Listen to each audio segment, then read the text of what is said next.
Okay, Dan McManus here at Evosus headquarters. I'm in Lou's studio, broadcasting live from Vancouver, Washington, and I'm super stoked.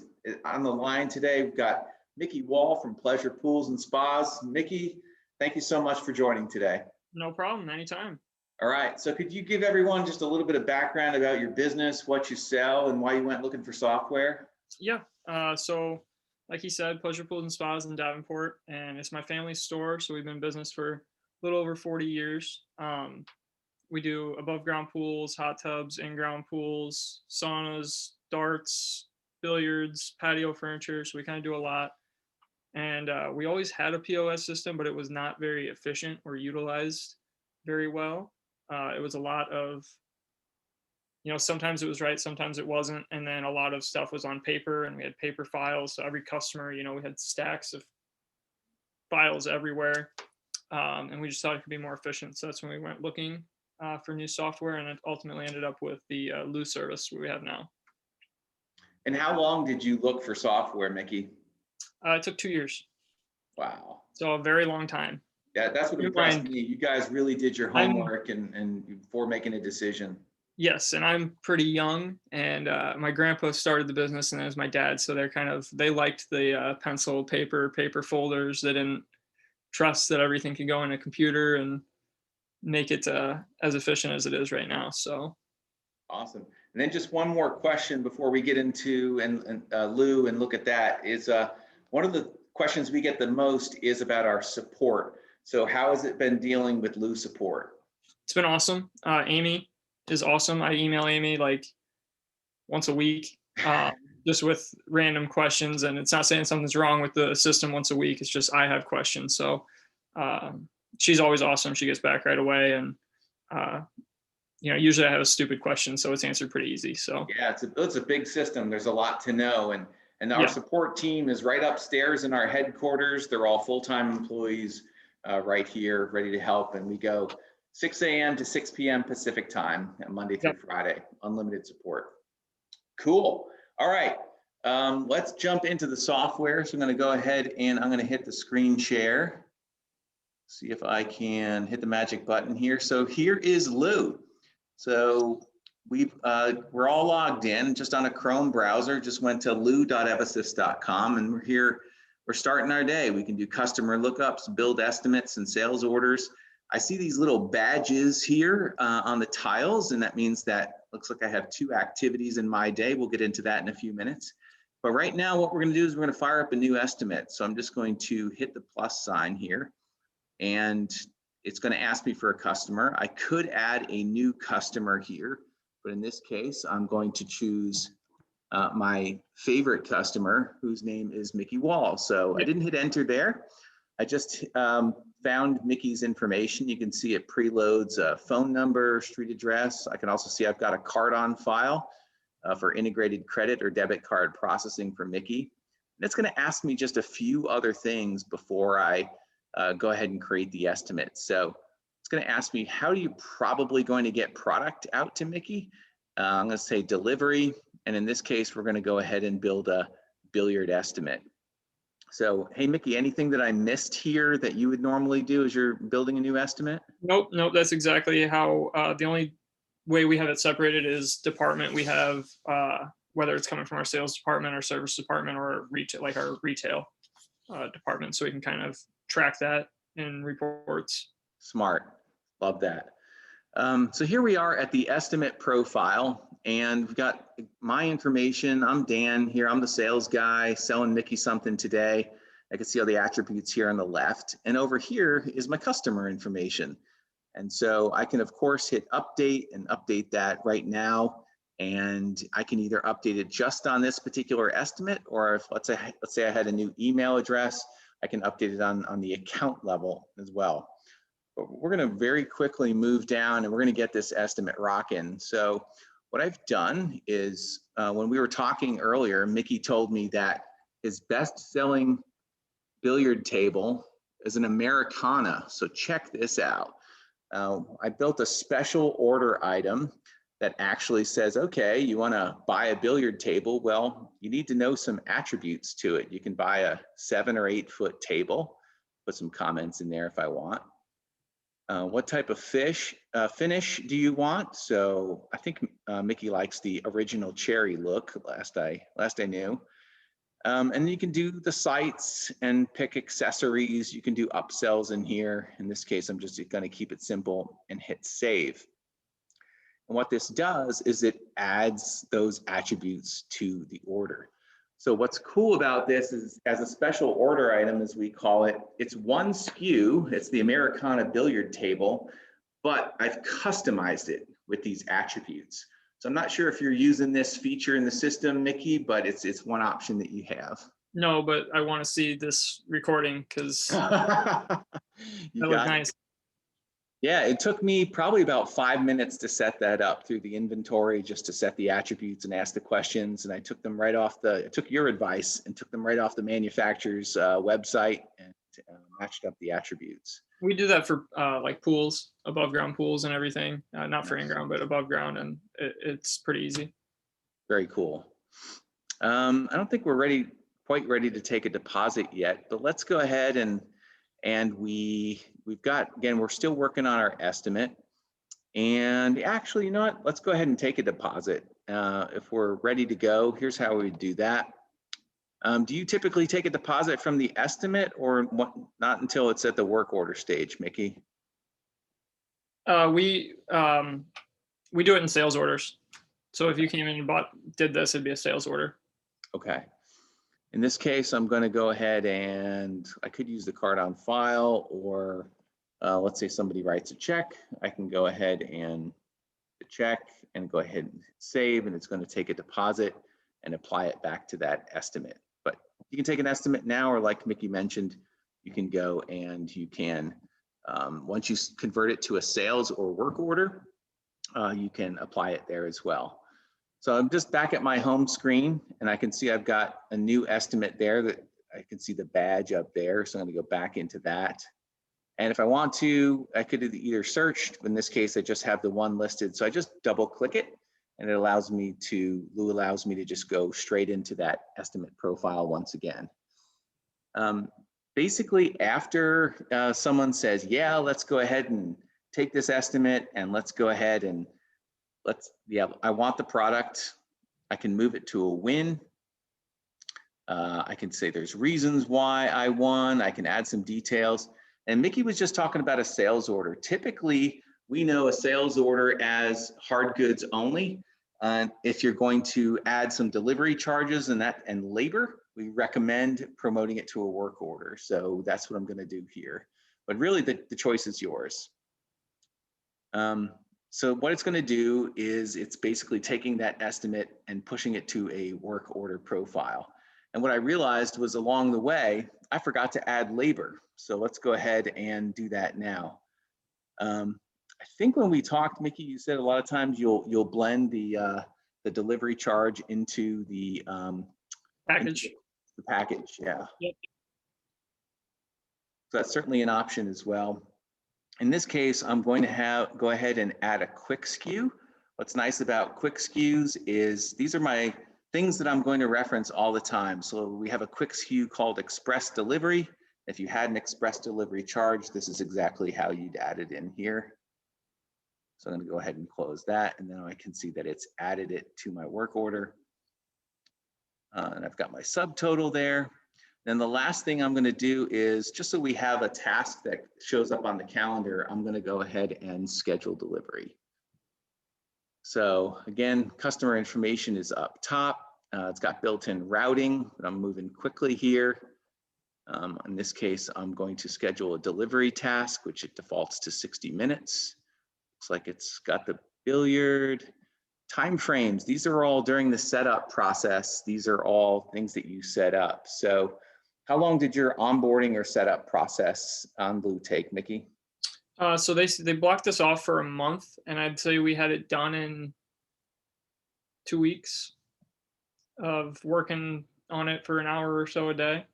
That's impressive. 2 weeks, an hour a day. Very nice. Yeah. The hardest part was getting it out of our old POS system into Lou. The actual Lou part, we could have finished that in a couple days. That was pretty easy. Nice. And so one of the great things about that is you have that unique opportunity to clean up your data as well before moving on to a new system. And that's what took us the longest, is just cleaning up 40 years of old data. And it wasn't able to transfer, ours wasn't able to transfer exactly into Lou. So we had to play around a lot of Excel work, but it's done. Very nice. Well, at this point, while Mickey was telling us about his onboarding experience, we went ahead and built a work order. And then I think at this point, Mickey, we can move into your top three, because I can demonstrate some of those things now. So what was your number 3 thing that you liked most about Lou, and moving on to Lou? My number 3 thing was getting rid of paper. So I said before, every time, like if you were to come in and purchase that billiard table, it was on a paper contract, and I have the worst handwriting ever. But I would write, Americana, I would write what color felt, I would write what accessories you got on a contract. It looked nice, but except my handwriting. And then it would go into a paper file, and we would put it in a filing cabinet. Now we just have, like, you selected the billiard contract, so that's in the terms and conditions. You select that with document types. So really we just do the SKU like you did, terms and conditions, eliminates the need for a lot of paper. Like I think we were spending a couple $1,000s a year in contracts. So that makes a big difference. Yeah, so you were actually buying paper contracts and then using those to track the work. Yeah, like carbon copy, like I would get a copy, they'd get a copy, my service department would get a copy, and stuff like that. So it's one sale, it's 3 pieces of paper. It was just a ton. Yep. And hopefully you're not buying that paper anymore. Hopefully most of that's gone away. Nope. I have a ton of contracts. If anybody needs contracts, I still have a bunch. We just don't use them anymore. Nice. Well, I wanted to show, Mickey was talking about terms and conditions, and I just went into the setup tool, and I wanted to show you, this is how you can actually have different terms for different products. In this case, it's a spa or it's a billiard. You can have different terms for an estimate versus a work order. And if I just double click the terms, you can of course just update the terms at any time and just go ahead and save them.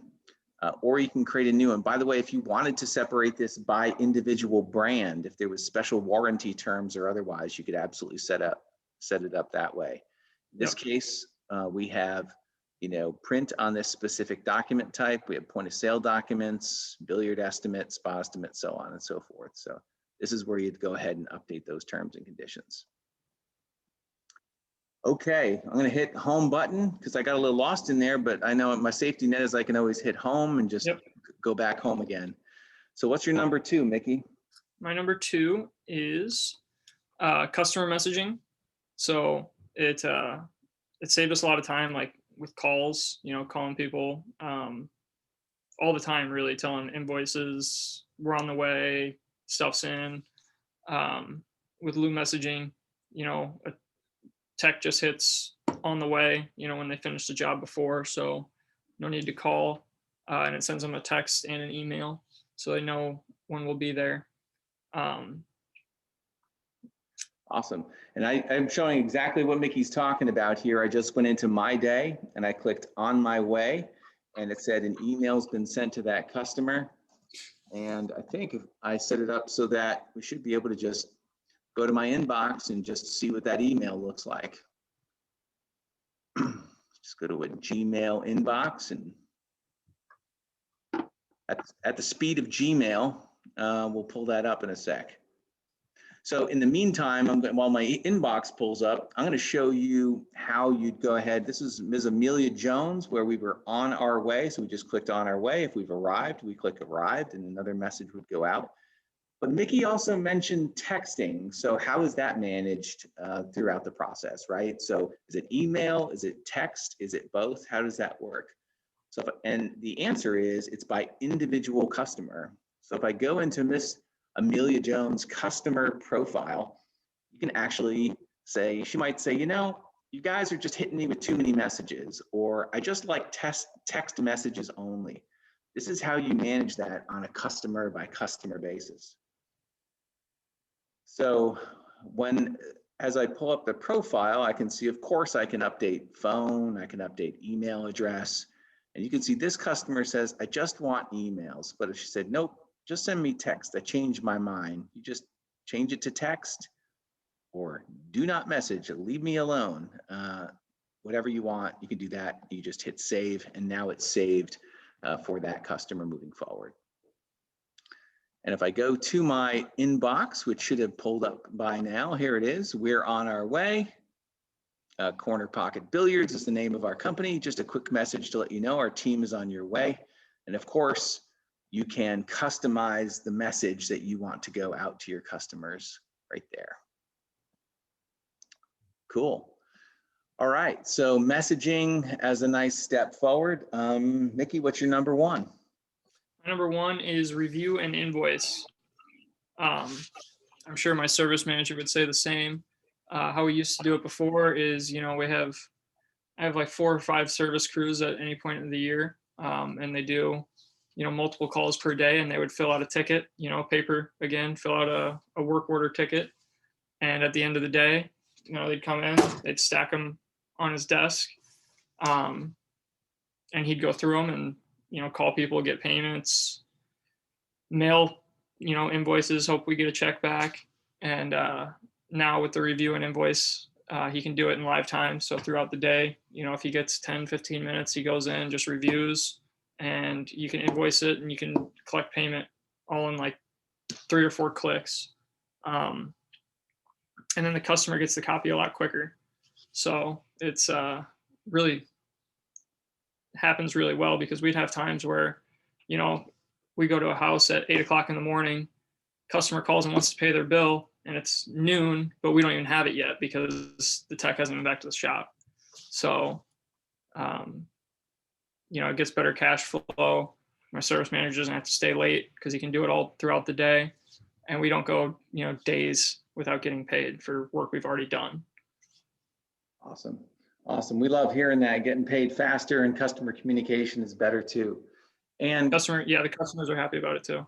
And here is that checklist. So I just went into, I looked, there was a lingering sort of uninvoiced order from yesterday on the 14th.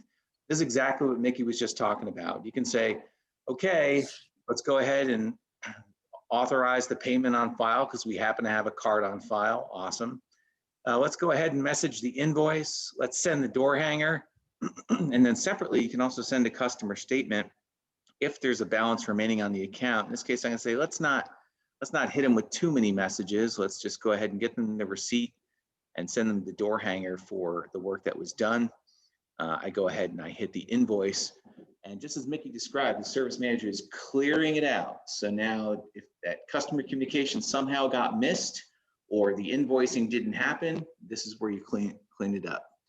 And so I'm gonna go ahead and at this point, it's gonna show me that, okay, you went ahead and you invoiced that order. So this is the invoice statement, and that just went out to that customer with all the details that you need. So pretty cool. Well, thanks, Mickey, for your top 3 there. No problem. And anything else you want to sort of call out that anything new you've found in Lou lately? It's always updating, so I like that. But one thing I think is important is it's set up in a way to where, you can do the same thing, but there's a million different ways on how to do it. So, you don't have to do it that way. You don't have to use all of it. You can use whatever part you want. And either way you do it, it's easy, whatever works for your company. Because we do it a little different than we just showed there, but it ultimately ends up to the same thing. Yeah. So great point. Very Everything easy. does things a little bit different. Cool. All right. Well, so what is next for your business? Sounds like you guys are building out. Yeah, we're doing a building expansion right now. We're getting like 30% more showroom, and then we're building another warehouse. So we got a lot of projects in the works. Hopefully getting them done by pool season this year, but we'll see. We'll see. Well, excellent. Well, the spring season's almost here, so Yep, good luck with the rush. We'll be here to help support you for sure. as you guys handle all that demand. Yeah, absolutely. And if anybody watching this has questions for me, they can reach out, email me. I'm happy to help. Thank you, Mickey. And that reminds me, so if you have any questions for us, it's really easy. Just email us at lou@evosus.com. If you want Mickey's contact information, we'll pass that right along. I'm going to go ahead and stop the recording. Thanks so much, Mickey.